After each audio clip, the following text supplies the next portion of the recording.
El lenguaje es un factor en común entre los habitantes de una zona geográfica determinada, logrando entre las personas una comunicación efectiva. Aún así, el sistema no es del todo uniforme, ya que puede presentar distintas variaciones según diferentes parámetros. Principalmente, influye quién lo dice, dónde lo dice y en qué contexto lo está utilizando, seguido de otras variantes como el lugar donde vive, la edad que tiene, en qué ambiente se desarrolla y su entorno familiar. El decir que el lenguaje es un sistema homogéneo, el cual hablamos igual en todas las circunstancias, sería un error, ya que una de las características principales de la lengua, así como de todo código lingüístico, es su renovación constante y su actualización según las necesidades comunicativas del hablante. Acerca de esto, Daniel Cassani dice: no todos los hablantes de una lengua presentan la misma realización práctica del código lingüístico que comparten, es decir, no usan la lengua de la misma manera. Los textos que producen presentan rasgos que los diferencian por varias causas. La diversidad lingüística depende de varios factores: el origen de los usuarios y la situación de la comunicación. El concepto de variante o variación lingüística se define como la forma que adquiere el lenguaje según factores sociales, culturales, contextuales, históricos, geográficos, etc. En otras palabras, las variaciones lingüísticas son las distintas formas de hablar una lengua para lograr una comunicación efectiva con sus semejantes, teniendo en cuenta el contexto general en que los individuos se encuentren. Hay 4 tipos de variantes lingüísticas. La variante geográfica o diatópica es aquella que se ve condicionada por el lugar geográfico donde se desarrolla. En esta variante es donde se forman los dialectos. Un ejemplo de variante geográfica o diatópica podría ser el uso de la palabra ocupar, que denota el uso o aprovechamiento de un espacio que está libre, mientras que en Jalisco es empleada como sinónimo de necesitar. La variante diacrónica está relacionada con el cambio lingüístico a través del tiempo. Este cambio puede ser léxico, gramatical u ortográfico. Un ejemplo de esta variante es la palabra ansina, que es el antecesor de la frase así es o así mismo. La variante diafásica es la manera de usar la lengua en diferentes situaciones, con el objetivo de adaptarse con el otro interlocutor. En esta variante hay diferentes tipos de habla: el formal, el informal, el coloquial, entre otros. Un ejemplo de esta variante podría ser cuando saludamos. En un contexto formal saludamos diciendo buen día u hola, pero en un informal podríamos decir ¿qué onda? La variante diastrática se basa en el nivel cultural del hablante, por lo tanto justifica el nivel del lenguaje empleado, que podría ir desde un nivel culto hasta llegar al nivel vulgar. Un ejemplo de la variante diastrática en un nivel culto podría ser la palabra casa, que de modo vulgar sería cantón o chan. De esta manera, se llega a la conclusión de que el lenguaje está en constante cambio y los factores varían según el contexto de la persona. Para corroborar esto, se hizo un ejercicio aplicado a estudiantes con diferente lugar de origen. Los entrevistados fueron elegidos de manera consciente, pero no se les anticipó en qué consistiría el ejercicio. El ejercicio presenta diferentes tipos de variantes. Los participantes tienen que decir el significado o la interpretación que le dan a la palabra o frase que corresponde.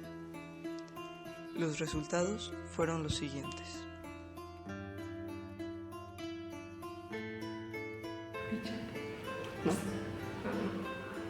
Bueno, que tú pagues los tacos. No sé. Que le dispare la comida, los tacos. Invítame unos tacos, por favor.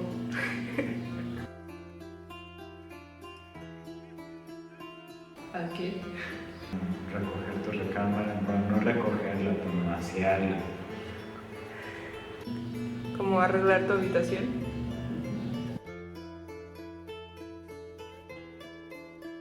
Así como no puedo creer lo que me dices o que hablas. Bueno, tiene diferentes usos, por ejemplo, no manches puede significar que no manches la mesa, o puedes decir que no te pases de lanza, o sea, que no la riegues, o sea, que no hagas algo que no sea debido. No inventes o no te pases. De que te pasases con esa frase o eso no va a suceder. ¿Cómo traducir eso? Como debes estar bromeando o algo así.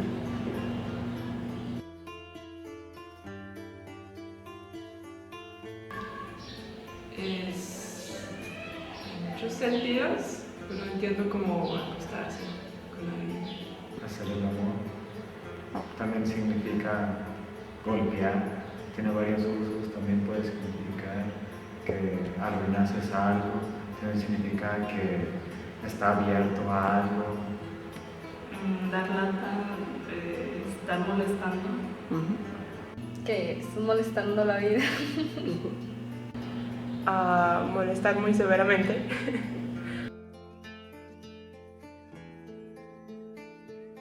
Necesitar. Ocupar es que estés en algún lugar, bueno, ocupes un cierto espacio en el espacio y tiempo relativo. Estar en un lugar. Ocupar, ¿qué ocupan las cosas? Poner algo en un espacio determinado.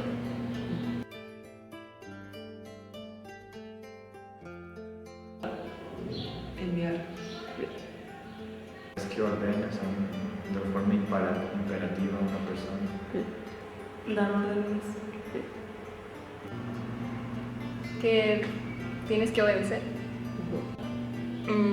Ordenar algo. Dar una orden.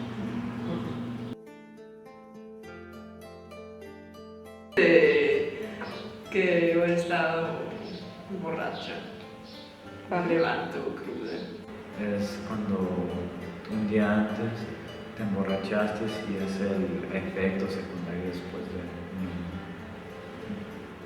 Que un día antes estabas bien borracho.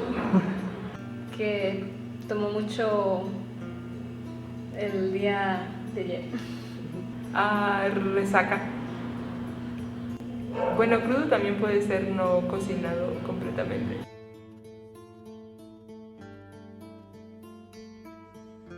Para definir el concepto de psicolingüística, primero tendríamos que definir dos conceptos, lo que es la psicología y lo que es la lingüística. La psicología es la ciencia que estudia la conducta biológica, social y cultural de las personas y los animales, mientras que la lingüística es la ciencia que estudia la estructura del lenguaje, explicando el funcionamiento y evolución de este. Ferdinand Saussure define este concepto como el estudio de las relaciones entre nuestras necesidades de expresión y comunicación. El objeto de estudio de la psicolingüística se basa en el proceso de adquisición del lenguaje. Esta disciplina tiene un doble estudio. Por una parte, busca el análisis y la explicación de adquisición del lenguaje y el proceso de producción y comprensión del mismo. Por otra parte, busca la creación de modelos sobre el procesamiento lingüístico, basándose en la corriente funcionalista y la escuela lingüista de Noam Chomsky. El proceso de comprensión del lenguaje y del mensaje por medio del hablante se constituye por varias etapas.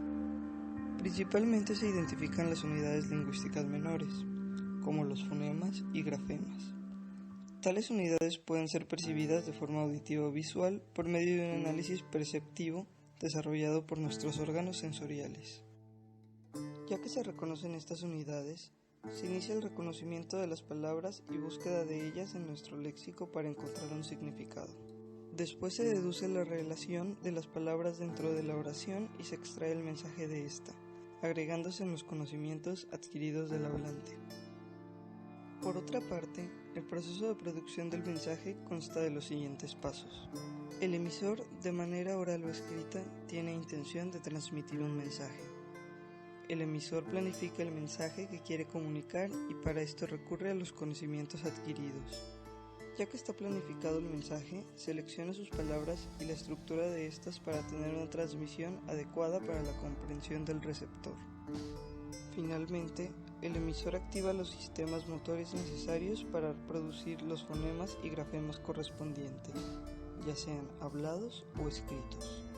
En base a esto, podemos agrupar el proceso de producción del lenguaje en 3 operaciones.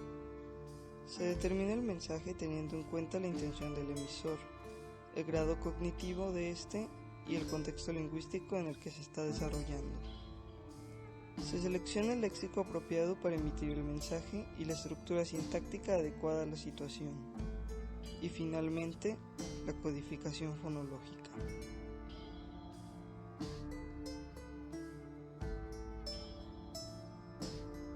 La lingüística aplicada es una rama de la lingüística cuyo objetivo es la aplicación de teorías y métodos de la lingüística a la resolución de problemas en los que está implicado el uso de la lengua. Su origen está ligado a la enseñanza de segundas lenguas. La lingüística aplicada comprende un número elevado de disciplinas, entre las cuales están la lexicografía. Estudia los principios teóricos que se aplican a la confección de un diccionario. Logopedía. Trata de resolver trastornos del lenguaje que afectan a la voz, a la pronunciación y al lenguaje cultural. Terminología. Analiza los términos que se utilizan en las áreas del saber. Y por último, la lingüística forense.